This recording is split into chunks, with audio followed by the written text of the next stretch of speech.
JDU का बिहार से होगा सुपड़ा साफ। पहले ललन सिंह और अब पूरी जनता दल यूनाइटेड की बारी। भाजपा नेत्री प्रीति शेखर ने आज जेडीयू को लेकर एक बड़ा बयान दिया है। उन्होंने कहा, पहले ललन सिंह जातियों से हट गए, अब जनता दल यूनाइटेड की पूरी पार्टी ध्वस्त होने जा रही है, क्योंकि ललन सिंह ने खुद अपनी पार्टी में सेंध मार दिया है।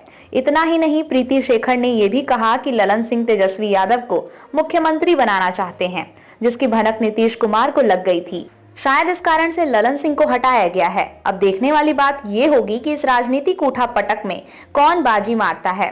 वहीं प्रीति शेखर ने कहा कि अब बिहार से जनता दल यूनाइटेड का सुपड़ा साफ हो गया है। वो 2024 के चुनाव में कहीं भी नहीं दिखने वाले। से इस्तीफा दे दिया है, नीतीश कुमार ने कमान संभाली। क्या लगता है जदयू में किस तरह से ये चल रहा है? देखिए, इन बातों की चर्चा तो पहले से चल रही थी। हालांकि जदयू के नेतागण इसको नकार रहे थे, लेकिन आज तो वस्तुस्थिति सामने हो गई है।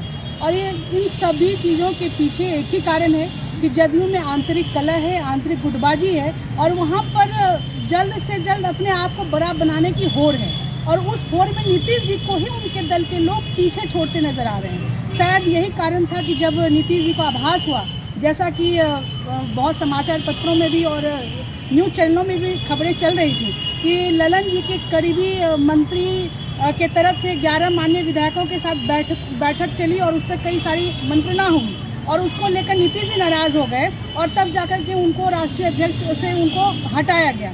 और ये कह सकते हैं कि उसके लिए वो इस्तीफा का वो भले ही चल रहा हो घटनाक्रम या नाटकक्रम, लेकिन एक्चुअली में जो पूरा यह घटनाक्रम हुआ उसमें कहीं ना कहीं जदयू टूट के कगार पर हमें खड़ी नज़र आ रही है। और जदयू को अब कोई भी उसकी नैया को पार नहीं लगा पाएगा।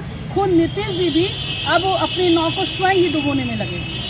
क्या लगता है कि बीजेपी के साथ आने के लिए वो चाह रहे हैं, आना चाहेंगे, आने देंगे आप? देखिए, वो क्या चाह रहे हैं उससे हमें फर्क नहीं पड़ता। भारतीय जनता पार्टी आने वाले समय में 2024 में 40 से 40 लोकसभा सीटें अपने बलबूते जीतेंगी, और 2025 में भी बिहार के विधानसभा चुनाव में अपने बलबूते यहाँ पर अपनी सरकार बनाएगी।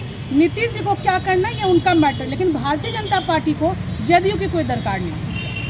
ललन सिंह ने इस्तीफा दिया, एक बार फिर से नीतीश कुमार के हाथ में जदयू की कमान है, इससे क्या असर पड़ेगा? देखिए, इन सभी घटनाक्रम जो घटित हो रही है इसकी पटकथा पहले ही लिख दी जा चुकी थी, और आज उसका परिणाम हम सबों के सामने आया है। और जिस तरह से पिछले दिनों खबर आ रही थी कि ललन सिंह जी जो जदयू के राष्ट्रीय अध्यक्ष हैं, वो स्वयं अपनी पार्टी को तोड़ने में लगे हैं और स्वयं उप मुख्यमंत्री बनकर तेजस्वी जी को जल्द से जल्द सीएम बनाने में लगे हैं। और इस बात की भनक लगते ही नीतीश जी ने उन्हें राष्ट्रीय अध्यक्ष के पद से हटा दिया। और यह घटनाक्रम जब चल रहा था तो सभी पार्टी के जदयू के नेता इस पूरे कयास का खंडन कर रहे थे, लेकिन आज सत्यता सबके सामने है।